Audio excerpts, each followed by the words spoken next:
नमस्कार दोस्तों, स्वागत है आपका। गौतम बुद्ध कहते थे, मन अगर अशांत है तो पूरी दुनिया अशांत दिखेगी, और मन अगर शांत है तो अव्यवस्था के बीच भी शांति मिल सकती है। ये बात सुनने में बहुत साधारण लगती है, लेकिन इसका अर्थ बहुत गहरा है, क्योंकि हम अक्सर सोचते हैं कि हमारी परेशानी की वजह बाहर है, कोई इंसान, कोई परिस्थिति, कोई घटना, कोई कमी। लेकिन बुद्ध का पूरा जीवन यही समझाने में बीता कि समस्या बाहर नहीं, हमारी प्रतिक्रिया के भीतर होती है। मनोविज्ञान भी आज उसी बिंदु पर आकर खड़ा है जहां बुद्ध 2500 साल पहले खड़े थे। आधुनिक मनोवैज्ञानिक कहते हैं कि इंसान की सबसे बड़ी थकान शरीर की नहीं, मन की होती है। शरीर दिन भर काम कर सकता है, लेकिन मन अगर बिना रुके चलता रहे तो इंसान अंदर से टूटने लगता है। आज का मन लगातार सोच रहा है कि क्या होगा, क्यों हुआ, क्या नहीं हुआ, लोग क्या कहेंगे, मैं कम क्यों हूं, वो ज्यादा क्यों है। मनोविज्ञान इसे ओवरथिंकिंग कहता है और बुद्ध इसे मन का भटकना कहते थे। एक मनोवैज्ञानिक प्रयोग में पाया गया कि इंसान दिन में औसतन 60,000 से ज्यादा विचार सोचता है, और उनमें से ज्यादातर विचार या तो अतीत से जुड़े होते हैं या भविष्य से, यानी मन इस पल में होता ही नहीं। बुद्ध ने इसे बहुत सरल शब्दों में कहा था, मन या तो बीते हुए कल में अटका रहता है या आने वाले कल में भटकता रहता है, और इसी भटकाव का नाम दुख है। आज का इंसान इसलिए अशांत नहीं है कि उसके पास कुछ नहीं है। आज का इंसान इसलिए अशांत है क्योंकि उसका मन कहीं ठहरना भूल गया है। मनोवैज्ञानिक बताते हैं कि मोबाइल, सोशल मीडिया और लगातार तुलना ने मन को आराम करना ही नहीं सिखाया।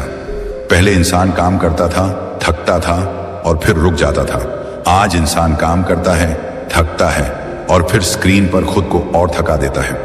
दिमाग को लगता है कि वह आराम कर रहा है, लेकिन मन को आराम नहीं मिलता। गौतम बुद्ध कहते थे, मन को जो चीज सबसे ज्यादा थकाती है वह है अधिक चाह, और मनोविज्ञान भी यही कहता है कि लगातार तुलना, अपेक्षाएं और स्वयं से असंतोष मानसिक तनाव की जड़ है। आज इंसान खुद से खुश नहीं है, वह किसी और जैसा बनना चाहता है, और यही चाह मन को अशांत कर देती है। मनोवैज्ञानिकों ने देखा है कि जब इंसान जिस दिन मन ने तुलना करना छोड़ दिया, उसी दिन शांति शुरू हो जाती है। आज का इंसान अकेला भी है, भीड़ में, रिश्तों में, बातचीत में भी अकेला।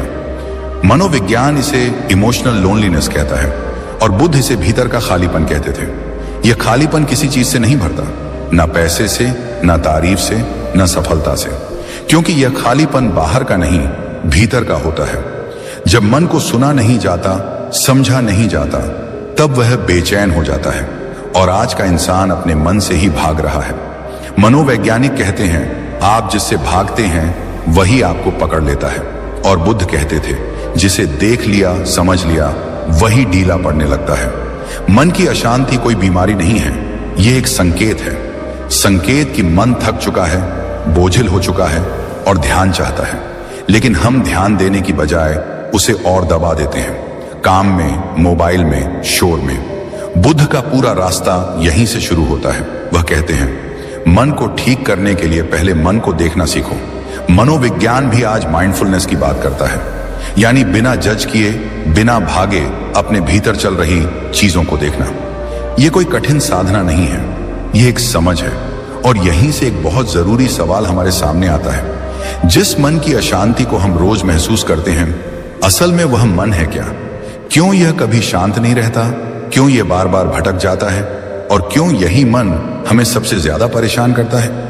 अक्सर लोग मन और दिमाग को एक ही मान लेते हैं, लेकिन यही सबसे बड़ी भूल है। दिमाग एक मशीन की तरह है, वह सोचता है, याद रखता है, निर्णय लेता है।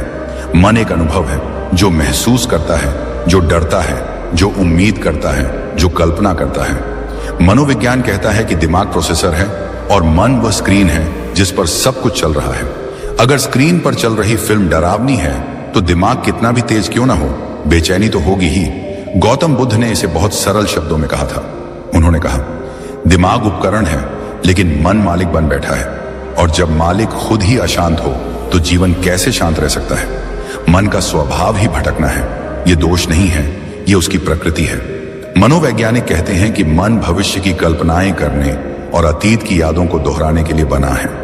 यही उसकी सुरक्षा प्रणाली है। लेकिन समस्या तब शुरू होती है जब यह प्रणाली जरूरत से ज्यादा सक्रिय हो जाती है। मन कल्पना करता है, क्या होगा अगर ऐसा हो गया तो अगर मैं असफल हो गया तो, और ये कल्पनाएं धीरे धीरे डर में बदल जाती हैं। बुद्ध कहते थे, मन वही देखता है जो उसे देखने की आदत पड़ जाती है। अगर आदत डर देखने की है तो शांति भी डर की तरह ही दिखेगी। मनोविज्ञान इसे नेगेटिविटी बायस कहता है, यानी मन स्वाभाविक रूप से नकारात्मक बातों पर ज्यादा ध्यान देता है, क्योंकि हजारों साल पहले खतरे को पहले पहचानना जरूरी था। लेकिन आज वही आदत बिना खतरे के भी मन को सतर्क और बेचैन रखती है। यही कारण है कि एक ही परिस्थिति में दो इंसान बिल्कुल अलग महसूस करते हैं। एक इंसान मुस्कुराकर आगे बढ़ जाता है, दूसरा उसी बात को दिल में बैठा लेता है।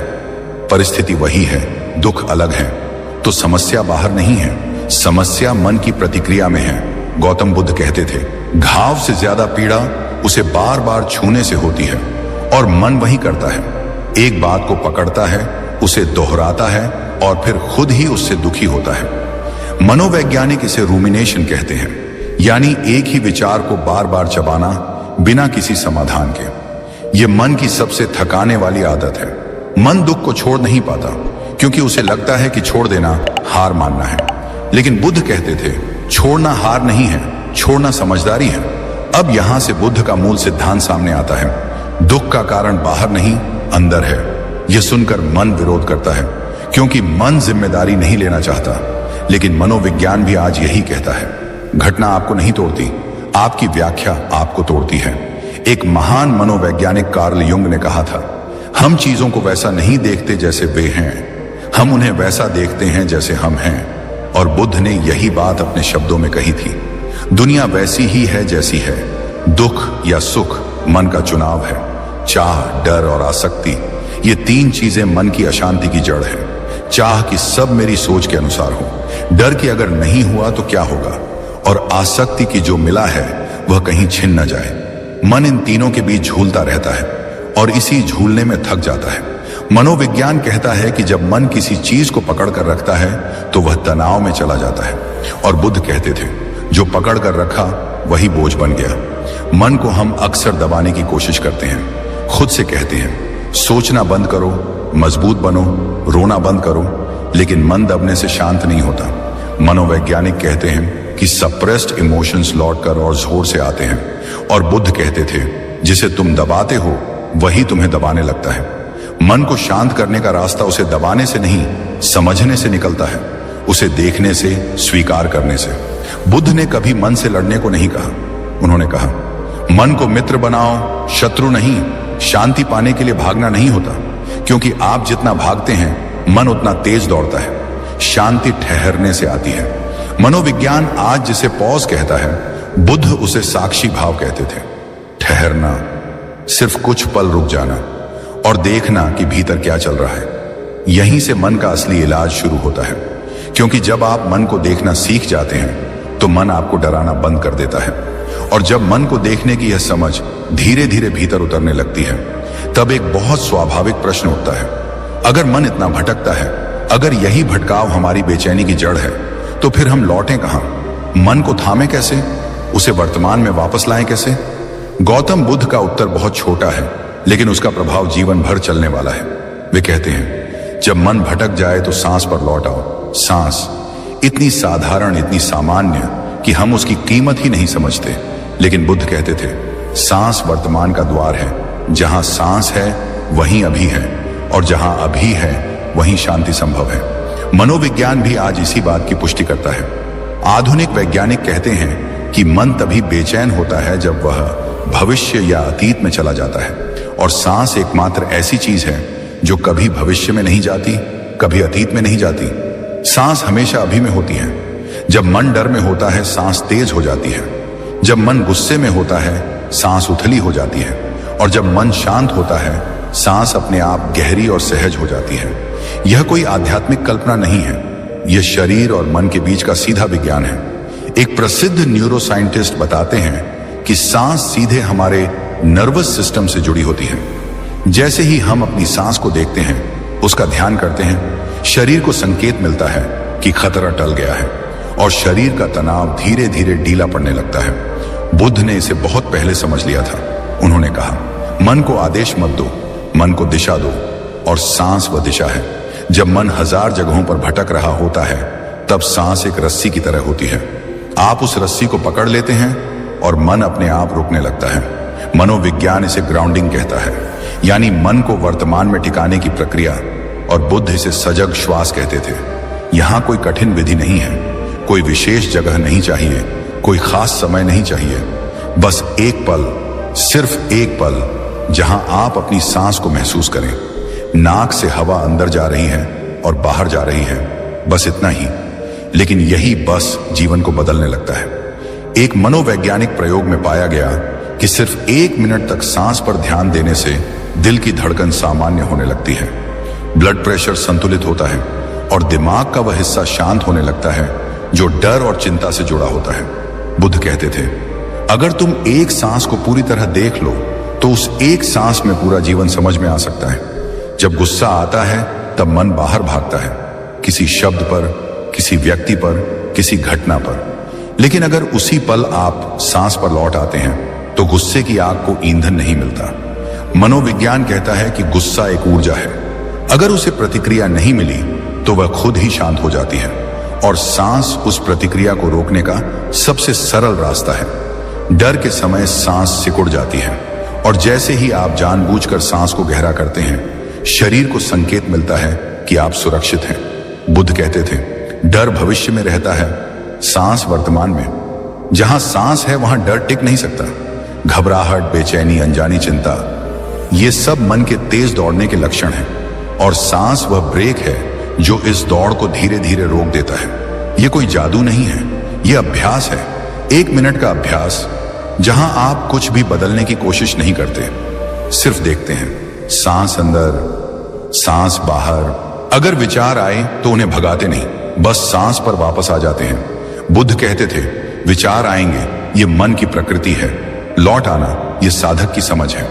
मनोविज्ञान भी कहता है कि ध्यान का मतलब विचारों को रोकना नहीं है, ध्यान का मतलब है बार बार लौटना, और यह लौटना ही मन को प्रशिक्षित करता है। जैसे जैसे आप सांस पर लौटना सीखते हैं, वैसे वैसे मन को एक नई आदत पड़ती है, भागने की जगह ठहरने की। बुद्ध ने कहा था, जो ठहर गया वही समझ गया, और यहीं से यह सरल उपाय एक गहरी यात्रा बन जाता है। सांस केवल सांस नहीं रहती, वह आपका सहारा बन जाती है, आपका घर बन जाती है। जब जीवन भारी लगे, जब शब्द चोट करें, जब भविष्य डराए, तब सांस पर लौट आना, यही बुद्ध का पहला और सबसे सरल उपदेश है, और यही मनोविज्ञान की भी पहली सलाह है। क्योंकि जब सांस शांत होती है तो मन को पहली बार महसूस होता है कि शांति कोई दूर की चीज नहीं है, वह यही है, इसी पल में। और जब सांस पर लौटने से मन थोड़ा सा ठहरना सीख लेता है, तब एक बहुत दिलचस्प बात सामने आती है। मन शांत तो होता है, लेकिन पूरी तरह खाली नहीं होता। विचार अब भी आते हैं, कभी पुराने, कभी नए, कभी हल्के, कभी बहुत भारी। यहीं पर ज्यादातर लोग घबरा जाते हैं। वे सोचते हैं कि ध्यान सही नहीं हो रहा क्योंकि विचार आ रहे हैं। लेकिन गौतम बुद्ध यहीं पर मुस्कुराते थे। वे कहते थे, विचार आना समस्या नहीं है, विचारों में फंस जाना समस्या है। मन का काम है सोचना, ये उसका स्वभाव है। मनोविज्ञान भी यही कहता है कि विचारों को रोकने की कोशिश करना उन्हें और ताकत देता है। जिस विचार से आप लड़ते हैं वही विचार आपसे चिपक जाता है।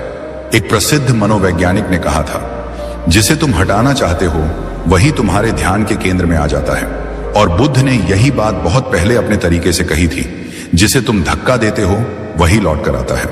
इसलिए दूसरा उपाय बहुत शांत है, बहुत सरल है और बहुत गहरा है। सिर्फ देखो, जज मत करो, मन में जो भी आए उसे आने दो। गुस्सा आए, डर आए, यादें आए, कल्पनाएं आई, उन्हें अच्छा या बुरा मत कहो, उन्हें सही या गलत मत ठहराओ। सिर्फ देखो, यहीं से मैं विचार नहीं हूं कि समझ जन्म लेती है। यह वाक्य सुनने में छोटा है, लेकिन इसके भीतर पूरी आजादी छुपी है। मनोविज्ञान कहता है कि इंसान अपनी पहचान अपने विचारों से जोड़ लेता है। अगर मन में नकारात्मक विचार आया तो वह सोचता है, मैं ही गलत हूं, मैं ही कमजोर हूं। लेकिन बुद्ध कहते थे, विचार मन में उठने वाली लहर है, तुम वह सागर हो, लहर नहीं। इस बात को समझाने के लिए बुद्ध एक बहुत सुंदर उदाहरण देते थे, आकाश और बादल का उदाहरण। आकाश हमेशा वैसा ही रहता है, शांत, खुला, असीम। बादल आते हैं, जाते हैं, कभी हल्के, कभी काले, कभी घने। लेकिन आकाश कभी यह नहीं कहता, आज मैं खराब हूं क्योंकि बादल आ गए। मन भी आकाश की तरह है, विचार बादलों की तरह हैं। वे आते हैं, जाते हैं। समस्या तब शुरू होती है जब हम खुद को बादल समझने लगते हैं। मनोविज्ञान इसे कॉग्निटिव फ्यूजन कहता है, यानी विचारों के साथ इतना जुड़ जाना कि हमें लगता है जो मैं सोच रहा हूं वही मैं हूं। लेकिन जब आप सिर्फ देखने लगते हैं, जब आप कहते हैं अच्छा यह एक विचार है, तब विचार और आप अलग हो जाते हैं, और यह दूरी ही मन को हल्का करती है। एक महान न्यूरोसाइंटिस्ट ने कहा था, जब आप अपने विचारों को देखना शुरू करते हैं तो दिमाग का वह हिस्सा सक्रिय हो जाता है जो संतुलन और समझ से जुड़ा है, और वही हिस्सा डर और तनाव को शांत करता है। बुद्ध ने इसे साक्षी भाव कहा, यानी देखने वाला बन जाना, न भागना, न पकड़ना, न जज करना, बस देखना। शुरुआत में यह अजीब लगता है। मन कहता है यह विचार बहुत डरावना है, इसे हटाओ। यह विचार बहुत बुरा है, इसे बदलो। लेकिन बुद्ध कहते थे जो तुम देख लेते हो वह तुम्हें नियंत्रित नहीं कर सकता। मनोविज्ञान भी कहता है कि जब आप किसी विचार को बिना प्रतिक्रिया के देखते हैं तो उसका जीवन छोटा हो जाता है, वह अपने आप कमजोर पड़ने लगता है। यह ऐसा ही है जैसे सड़क पर कोई शोर सुनाई दे। अगर आप खिड़की खोलकर उसे देखने लगें तो वह शोर कम परेशान करता है। मन के भीतर भी यही होता है। जब आप विचारों से लड़ना बंद कर देते हैं तो मन को पहली बार राहत मिलती है। उसे लगता है अब मुझे कुछ साबित नहीं करना, अब मुझे किसी से बचना नहीं, और इसी राहत से मन हल्का होने लगता है। बुद्ध कहते थे मन भारी इसलिए नहीं है कि उसमें विचार हैं, मन भारी इसलिए है क्योंकि तुम हर विचार को पकड़ लेते हो। जब आप पकड़ना छोड़ देते हैं तो मन अपने आप हल्का हो जाता है। यह अभ्यास धीरे धीरे एक नई आजादी देता है। आप दुखी विचारों को देख सकते हैं लेकिन दुखी नहीं होते। आप डर को देख सकते हैं लेकिन डर नहीं बनते। यही वह मोड़ है जहां इंसान पहली बार महसूस करता है मेरे भीतर कुछ ऐसा है जो स्थिर है, जो बदलता नहीं, जो हर विचार के आने जाने को देख सकता है। और बुद्ध कहते थे यही तुम्हारा असली घर है। मनोविज्ञान आज इसे ऑब्जर्विंग सेल्फ कहता है और बुद्ध इसे जागरूकता कहते थे। नाम अलग है, सच्चाई एक है। जब यह समझ गहरी होने लगती है तो जीवन की सबसे बड़ी गलतफहमी टूटती है कि मन को बदलना जरूरी नहीं है, मन को समझना जरूरी है। और यही समझ धीरे धीरे जीवन में उतरने लगती है, रिश्तों में, काम में, अकेलेपन में, हर जगह। और जब इंसान ये सीखने लगता है कि विचारों को देखना है, उनसे लड़ना नहीं है, तब उसके भीतर एक नई जगह बनती है। एक खाली जगह नहीं बल्कि एक खुली जगह। यहीं से एक बहुत सूक्ष्म लेकिन निर्णायक बदलाव शुरू होता है। अब सवाल यह नहीं रहता कि मन में क्या चल रहा है, अब सवाल यह बन जाता है कि मैं अभी कहाँ हूँ। गौतम बुद्ध कहते थे मन या तो बीते हुए कल में भटकता है या आने वाले कल की चिंता करता है, और इसी भटकाव का नाम दुख है। मनोविज्ञान भी आज यही कहता है कि मन का अधिकांश तनाव समय से जुड़ा होता है। या तो हम अतीत को दोहराते रहते हैं, काश ऐसा न हुआ होता, काश मैंने यह कहा होता, काश मैंने वह किया होता, या फिर हम भविष्य की कल्पनाओं में उलझे रहते हैं, अगर ऐसा हो गया तो, अगर वैसा नहीं हुआ तो।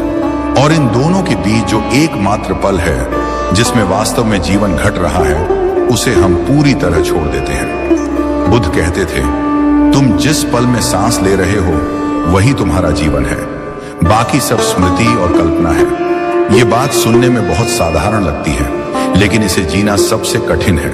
मनोवैज्ञानिक बताते हैं कि मन का स्वभाव है भटकना। यह अतीत और भविष्य के बीच झूलता रहता है क्योंकि उसे सुरक्षा चाहिए। उसे लगता है कि अगर वह हर संभावित खतरे के बारे में सोचेगा तो सुरक्षित रहेगा। लेकिन यही आदत धीरे धीरे मन को थका देती है, क्योंकि मन लड़ाइयां लड़ता है जो कभी होती ही नहीं। एक प्रसिद्ध वैज्ञानिक ने कहा था हमारे अधिकांश डर कभी सच नहीं होते, लेकिन वे हमारे शरीर और मन को वैसे ही नुकसान पहुंचा देते हैं जैसे सच हो गए हों। बुद्ध ने इसे बहुत पहले पहचान लिया था। उन्होंने कहा मन भविष्य के दुख को आज जी लेता है, और यही सबसे बड़ा भ्रम है। वर्तमान ही शांति का एकमात्र स्थान है, क्योंकि वर्तमान में कोई कहानी नहीं होती, यहाँ सिर्फ अनुभव होता है। जब आप अभी चलते हैं तो चलना ही होता है, जब आप अभी खाते हैं तो खाना ही होता है, जब आप अभी सुनते हैं तो सिर्फ सुनना होता है। लेकिन हमारा मन वहां नहीं होता। हम चलते हुए कहीं और होते हैं, खाते हुए स्क्रीन में होते हैं, सुनते हुए जब आप सोच रहे होते हैं, और यही दूरी धीरे धीरे जीवन से संपर्क तोड़ देती है। बुद्ध कहते थे जब तुम जो कर रहे हो उसमें पूरी तरह हो तो वही ध्यान है। मनोविज्ञान इसे माइंडफुलनेस कहता है, यानी बिना भागे, बिना जोड़ तोड़ किए इस पल में मौजूद होना। यह कोई विशेष साधना नहीं है, यह जीवन जीने का तरीका है। बुद्ध ने कभी यह नहीं कहा कि जीवन छोड़ो, जंगल जाओ।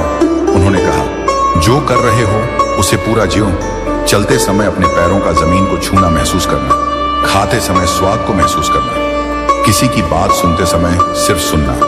मनोवैज्ञानिक बताते हैं कि जब हम पूरी तरह किसी एक काम में होते हैं तो दिमाग का वह हिस्सा शांत हो जाता है जो चिंता और डर से जुड़ा होता है। यानी वर्तमान में रहना अपने आप में उपचार है। बुद्ध कहते थे, जो इस पल में है वही मुक्त है। जब आप वर्तमान में आते हैं तो मन को पहली बार आराम मिलता है, क्योंकि उसे अब भागना नहीं पड़ता, उसे अब कुछ साबित नहीं करना पड़ता। छोटे छोटे अभ्यास जिन्हें हम साधारण समझकर छोड़ देते हैं, असल में मन को प्रशिक्षित करते हैं। जैसे चलना। आमतौर पर हम चलते समय सोचते रहते हैं, लेकिन अगर आप सिर्फ कुछ कदम इस तरह चलें कि आपको अपने कदमों की आवाज सुनाई दे, अपने शरीर का संतुलन महसूस हो, तो मन अपने आप धीमा पड़ने लगता है। या खाना, हम खाते हुए जल्दी करते हैं, लेकिन अगर आप एक निवाला लेकर उसका स्वाद, उसकी गर्मी, उसकी बनावट महसूस करें, तो मन कहीं और नहीं जा पाता। या सुनना, जब कोई आपसे बात कर रहा हो और आप पूरी तरह सुन रहे हो, तो मन को एक गहरी शांति मिलती है, क्योंकि वह इस पल में टिक गया है। मनोविज्ञान कहता है कि ध्यान का मतलब आंख बंद करके बैठना ही नहीं है। ध्यान का मतलब है जो सामने है उसमें पूरी तरह होना। बुद्ध ने इसे जीवन का ध्यान कहा। जब यह समझ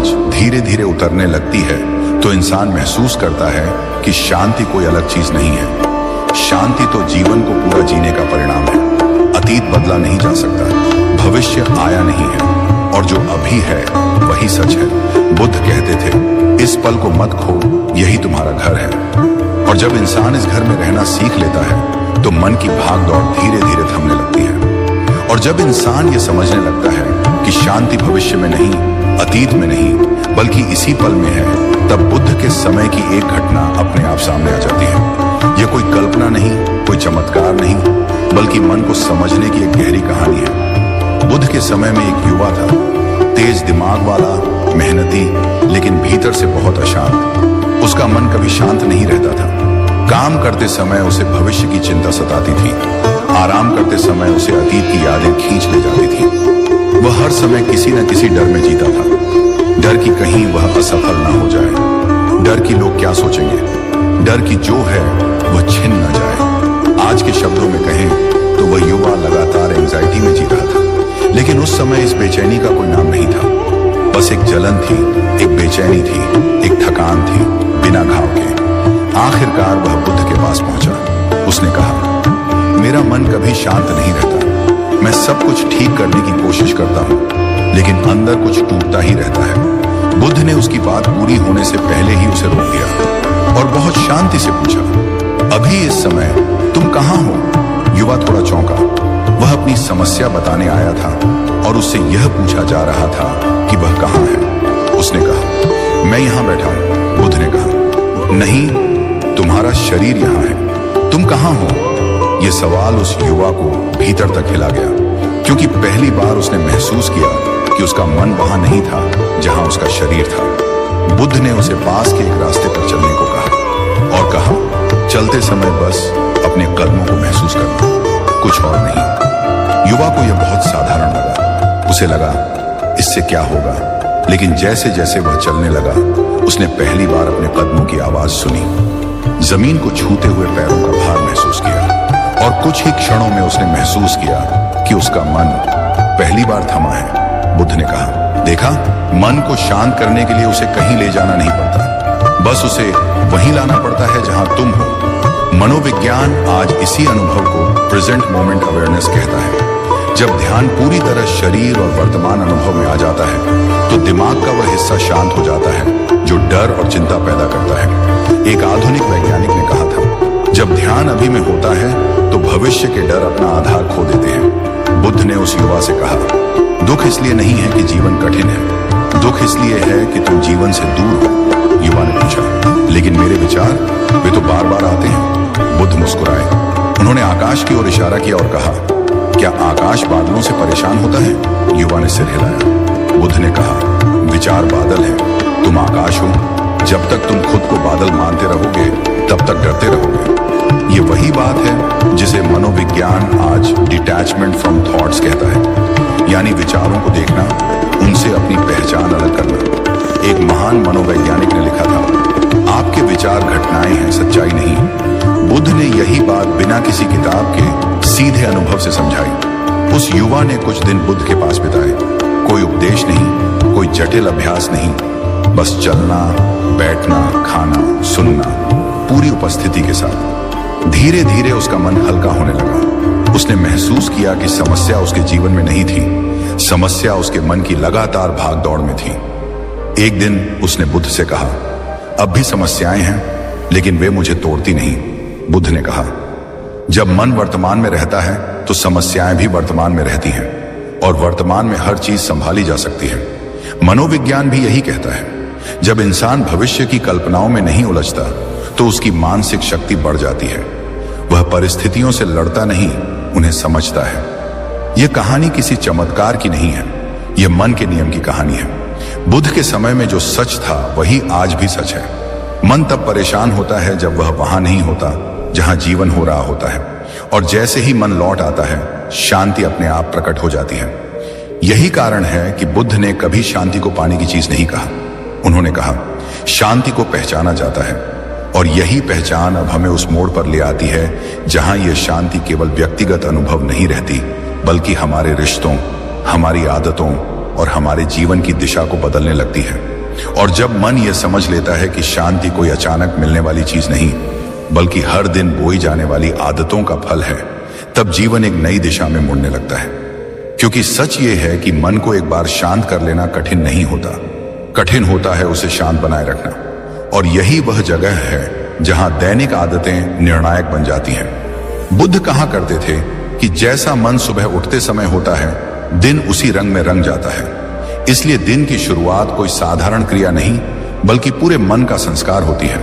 आज का मनोविज्ञान भी यही कहता है कि वेकिंग मोमेंट्स, यानी जागने के पहले कुछ मिनट, दिमाग के लिए सबसे संवेदनशील होते हैं। उस समय जो भी विचार अंदर जाता है वही पूरे दिन का भावनात्मक ढांचा बना देता है। बुद्ध के समय में घड़ी नहीं थी, मोबाइल नहीं था, लेकिन जागते ही श्वास को महसूस करने की परंपरा थी। बुद्ध अपने शिष्यों से कहते थे कि आंख खुलते ही कहीं भागो मत, कहीं सोचो मत, बस यह जानो कि तुम जीवित हो, श्वास चल रही है, शरीर है। यह साधारण सा अभ्यास मन को वर्तमान में टिकाने का पहला कदम होता था। आज वैज्ञानिक बताते हैं कि जब इंसान सुबह उठते ही चिंताओं में चला जाता है तो दिमाग का स्ट्रेस रिस्पॉन्स सिस्टम सक्रिय हो जाता है, जिससे पूरा दिन तनाव में गुजरता है।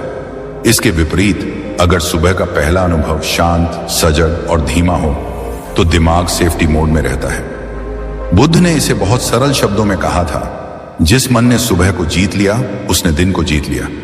धीरे धीरे यह आदत बनती है कि मन भागने की जगह ठहरना सीखता है। फिर दिन भर जो भी काम होता है वह बोझ नहीं लगता, बल्कि एक प्रवाह जैसा महसूस होने लगता है।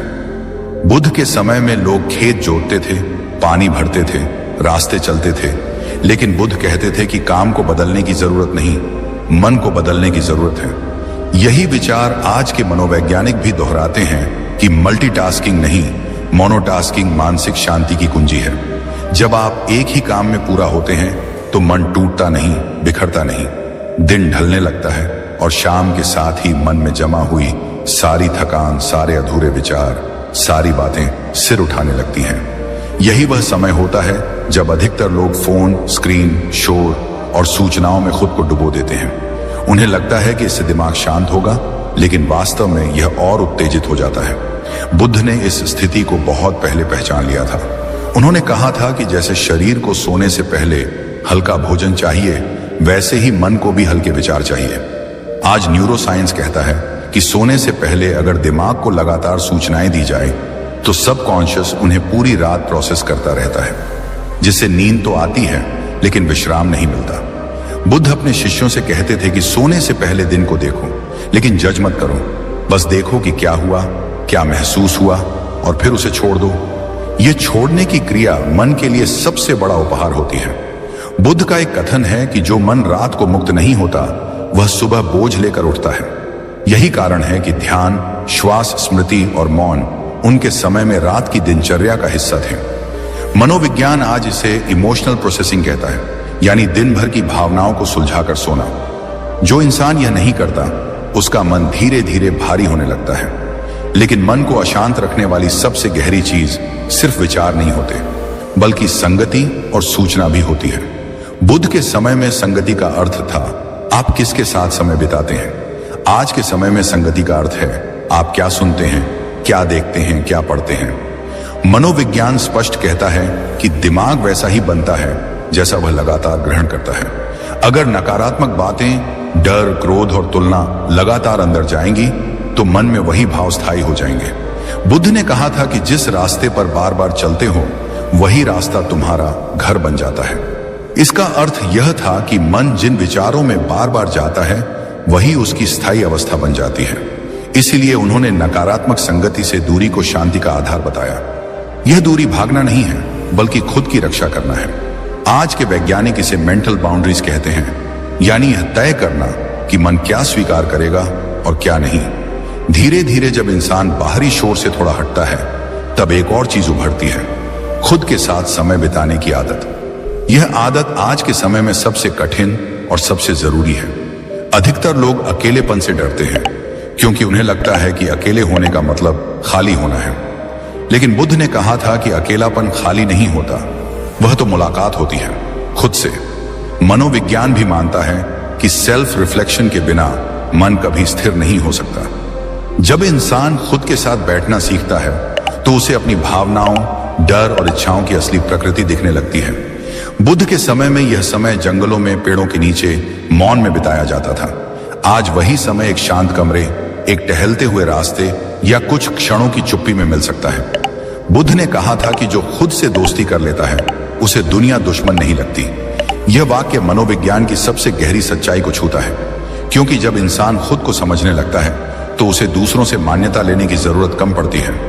उसका मन स्थिर रहने लगता है और यही स्थिरता धीरे धीरे एक आदत बन जाती है।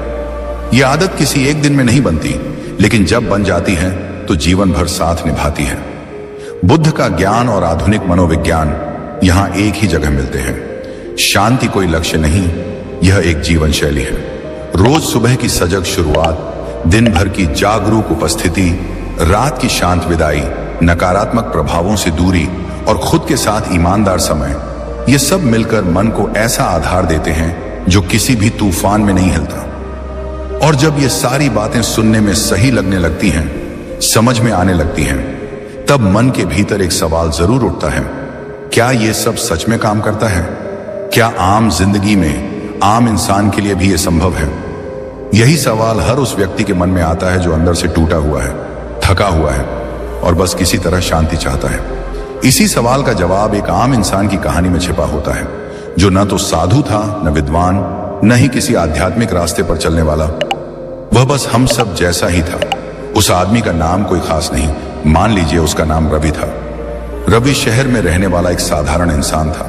नौकरी करता था, परिवार की जिम्मेदारियां थीं, सपने थे, लेकिन उन सपनों से ज्यादा डर था असफल होने का डर, लोगों की नजरों में गिर जाने का डर और सबसे ज्यादा खुद से हार जाने का डर। सुबह आंख खुलते ही उसके सीने में एक अजीब सी जकड़न होती थी।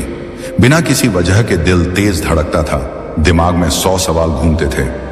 आज बॉस क्या कहेगा? काम पूरा होगा या नहीं? जिंदगी ऐसे ही चलती रही तो क्या होगा? बाहर से देखने पर सब ठीक लगता था, लेकिन अंदर एक लगातार चलती बेचैनी थी जो उसे कभी चैन से बैठने नहीं देती थी। मनोविज्ञान इस स्थिति को क्रॉनिक एंजाइटी कहता है, जहां मन लगातार भविष्य में जीता है और शरीर उसी डर को सच मानकर प्रतिक्रिया देता है। वैज्ञानिक बताते हैं कि ऐसे इंसान का नर्वस सिस्टम हमेशा अलर्ट मोड में रहता है, जैसे कोई खतरा सामने खड़ा हो। बुद्ध ने सदियों पहले इसे और सरल शब्दों में कहा था, जब मन भविष्य में भागता है तो शरीर वर्तमान में डर सहता है। रवि की जिंदगी में असफलताएं भी आईं। एक बड़ा प्रोजेक्ट फेल हुआ, लोगों ने सवाल उठाए, आत्मविश्वास टूटने लगा। उसने खुद को दोष देना शुरू कर दिया। रात को नींद नहीं आती थी, और अगर आती भी थी तो अधूरी। मन बार बार वही दृश्य दोहराता, वो मीटिंग, वो शब्द, वो नजरें। मनोविज्ञान कहता है कि जब दिमाग किसी घटना को बार बार दोहराता है तो वह उसे खतरे की तरह स्टोर कर लेता है। बुद्ध इसे चिपकाव कहते थे, मन का किसी विचार से चिपक जाना। रवि ने बहुत कुछ आजमाया, दोस्तों से बात की, मोटिवेशनल वीडियो देखे, खुद को समझाया कि सब ठीक हो जाएगा, लेकिन मन मानता ही नहीं था, क्योंकि मन को समझाने से नहीं, देखने से शांति मिलती है। यह बात उसे तब समझ आई जब एक दिन वह यूं ही थका हुआ, टूटता हुआ एक पार्क में बैठा था। वहां एक बुजुर्ग व्यक्ति ध्यान में बैठे थे। कोई प्रवचन नहीं, कोई भाषण नहीं, बस शांति। उस शांति ने रवि को पहली बार रुकने पर मजबूर किया। बातों बातों में उस बुजुर्ग ने बुद्ध की एक सरल बात कही, मन को बदलने की कोशिश मत करो, मन को देखो। यह वाक्य रवि के भीतर कहीं गूंज गया। पहली बार उसे लगा कि शायद समस्या यह नहीं कि उसके विचार बुरे हैं, बल्कि यह है कि वह उन्हें सच मान लेता है। मनोविज्ञान इसे कॉग्निटिव फ्यूजन कहता है, जब इंसान अपने विचारों और खुद के बीच फर्क भूल जाता है। रवि ने धीरे धीरे छोटे छोटे प्रयोग शुरू किए। जब बेचैनी आती तो वह उसे लड़ता नहीं, बस बैठकर अपनी सांस को महसूस करता। शुरू में मन और ज्यादा भागता था, लेकिन उसने बुद्ध की बात याद रखी, मन को दबाओ मत, समझो। कुछ ही दिनों में उसने महसूस किया कि बेचैनी आती है, रहती है और चली भी जाती है, वह स्थायी नहीं है। यह अनुभव किसी किताब से नहीं, अपने देखने से आया। आधुनिक मनोविज्ञान भी कहता है कि जब इंसान एंजाइटी को स्वीकार करता है तो उसका असर कम होने लगता है। एक्सेप्टेंस बेस्ड थेरेपीज इसी सिद्धांत पर काम करती हैं। बुद्ध ने इसे हजारों साल पहले कहा था, जो स्वीकार है वही मुक्त करता है। फिर रवि ने दूसरा अभ्यास अपनाया, विचारों को देखना, जज न करना। जब मन कहता तू असफल है, वह बस देखता कि यह एक विचार है, सच नहीं, बादल की तरह आया है, जाएगा। धीरे धीरे विचारों की पकड़ ढीली होने लगी, मन हल्का महसूस करने लगा। पहली बार उसे एहसास हुआ कि शांति कोई दूर की चीज नहीं, बल्कि विचारों से थोड़ी दूरी का नाम है। रवि ने वर्तमान में जीने की कला को भी जिंदगी में उतारना शुरू किया। चाय पीते समय बस चाय पीना, चलते समय बस चलना, बात करते समय बस सुनना। ये छोटे छोटे पल उसके लिए ध्यान बन गए। मनोविज्ञान कहता है कि माइंडफुलनेस से दिमाग के वही हिस्से सक्रिय होते हैं जो संतुलन और करुणा से जुड़े होते हैं। बुद्ध इसे सजगता कहते थे, पूरी तरह उपस्थित होना। कुछ महीनों बाद रवि की जिंदगी बाहर से बहुत नहीं बदली थी। वही नौकरी, वही जिम्मेदारियां, वही चुनौतियां, लेकिन अंदर कुछ बदल चुका था। मन अब हर छोटी बात पर टूटता नहीं था। असफलता आई, लेकिन उसने खुद को असफल मानना छोड़ दिया। तनाव आया, लेकिन वह उसमें डूबा नहीं। शांति कोई स्थायी अवस्था नहीं बनी, लेकिन अशांति अब डरावनी नहीं रही। यही वह परिवर्तन है जिसकी बात बुद्ध करते थे। उन्होंने कभी यह वादा नहीं किया कि जीवन में दुख नहीं आएगा। उन्होंने बस यह दिखाया कि दुख के साथ कैसे रहा जाए बिना टूटे। मनोविज्ञान भी आज यही सिखा रहा है, रेजिलियंस, यानी भीतर से मजबूत होना। रवि की कहानी कोई चमत्कार नहीं है, यह उस इंसान की कहानी है जिसने मन से लड़ना छोड़ दिया और मन को समझना शुरू किया, जिसने बाहर की परिस्थितियों को बदलने से पहले अंदर की प्रतिक्रिया को देखा।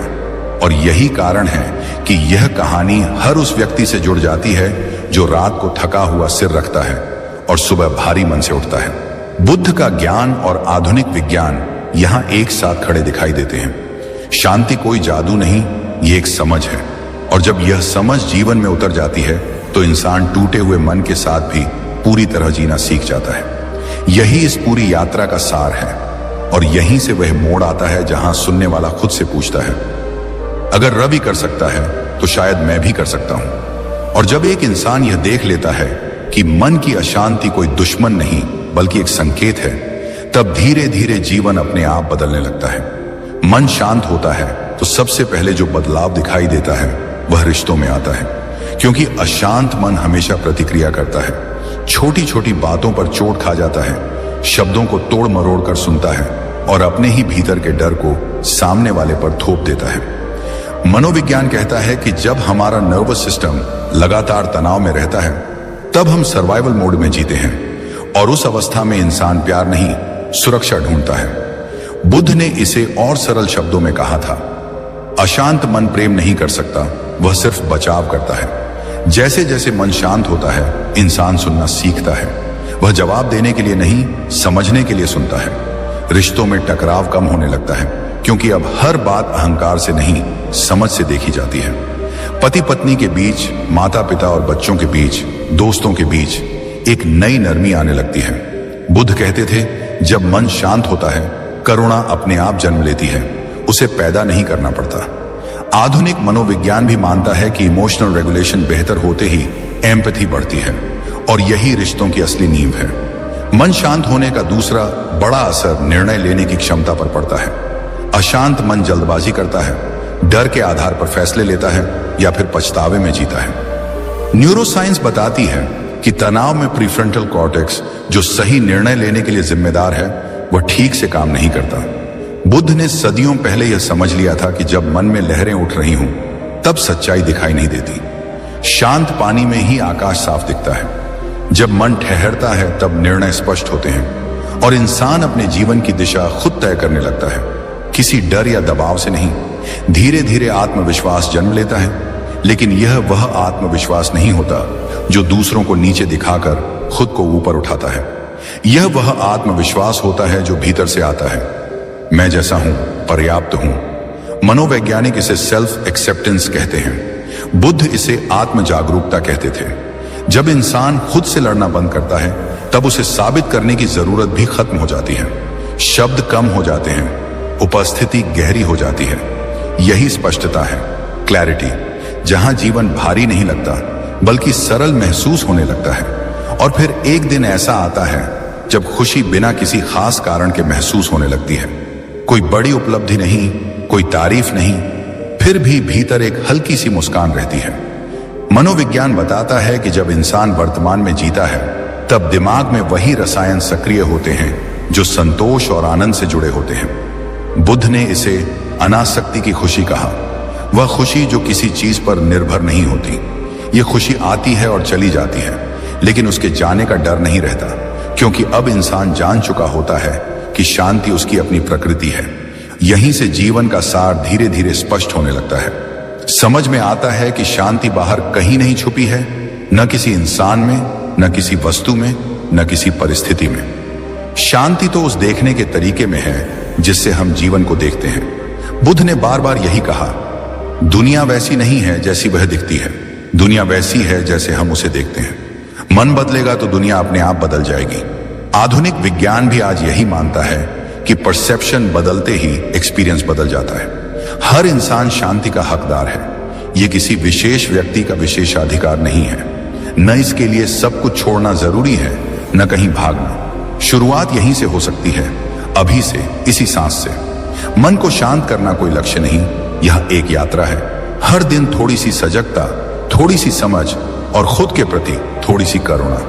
बुद्ध कहते थे, एक दीपक दूसरे दीपक को जलाता है, लेकिन खुद को खोता नहीं। जब आप अपने मन में शांति जगाते हैं, तो आप अनजाने में दूसरों के लिए भी प्रकाश बन जाते हैं। और अगर इस पूरी यात्रा के दौरान इस वीडियो के किसी भी शब्द ने आपके मन को छुआ हो, अगर आपको लगा हो कि यहां कही गई बातें सिर्फ सुनी नहीं बल्कि महसूस की जा सकती हैं, तो समझिए आप अकेले नहीं हैं। यह चैनल एक मंच नहीं, एक यात्रा है उन लोगों की जो भीतर से शांत होना चाहते हैं, जो जीवन को लड़ाई नहीं समझ बनाना चाहते हैं। अगर यह वीडियो आपके लिए उपयोगी रहा तो इसे उन लोगों तक पहुंचाइए जिनका मन आज भारी है। इस परिवार से जुड़िए, क्योंकि यहां हम मन को बदलने नहीं, मन को समझने की कोशिश करते हैं। एक छोटा सा कदम, एक सब्सक्राइब, एक शेयर किसी के जीवन में बड़ी शांति की शुरुआत बन सकता है। याद रखिए, शांति कोई मंजिल नहीं है जहां पहुंचकर सब खत्म हो जाए। शांति वह तरीका है जिससे जीवन जिया जाता है, और जब यह तरीका समझ में आ जाता है, तब हर दिन अपने आप में एक ध्यान बन जाता है, और यहीं से असली परिवर्तन शुरू होता है। धन्यवाद।